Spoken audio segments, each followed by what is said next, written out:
Glenn, what was the biggest surprise to you in selling your business and why? I would have to say, kind of sounds weird, but how fortuitous the pandemic became. At first it wasn't, but then it really panned out well for me. Just the structure of my deal. I actually ended up selling 100% of my company. I did not want to do the traditional first bite, second bite for a private equity group where you stick around 2-3 years and you're in it for the uptick and when they get their liquidation event. And I did not want to do that. I was very conscious about not wanting to do that. So that was in the LOI up front and how we communicated it. And, but I also had a 2-year employment agreement with that.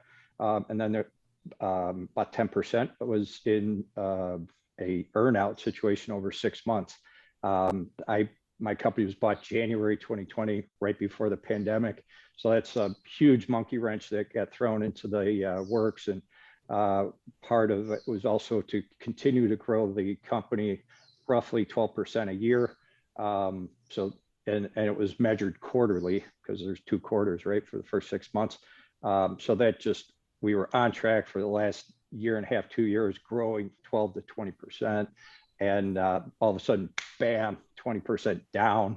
So kind of kissed my, the earnout piece goodbye, you know, the extra kind of bonus type piece.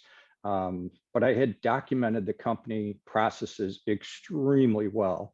Having the M&A IT consulting background, a lot of what we do is very good documentation. So every single department in my company, human resources, recruiting process, sales, marketing, IT, every single thing that we did on a process basis was documented. I had managers, primary and a secondary, so I had redundancy in all my key roles.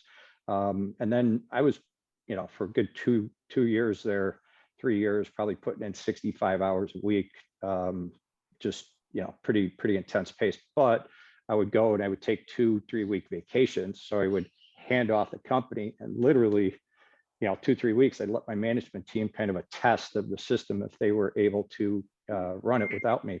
And they were. So it took a lot of trust from me to them. I also gave them a lot of raises along the way as they you know, were able to execute on that and do well and continue to grow and continue to you know, just do the operations very well. But at the end, I documented everything. And it's such a strong management team. The company that bought us was thinking this was going to take a year and a half to have me step out of my role as president and overseeing you know, running the business. In about 3 months, I was done. I was basically a sales guy for the company. That was quicker than you thought?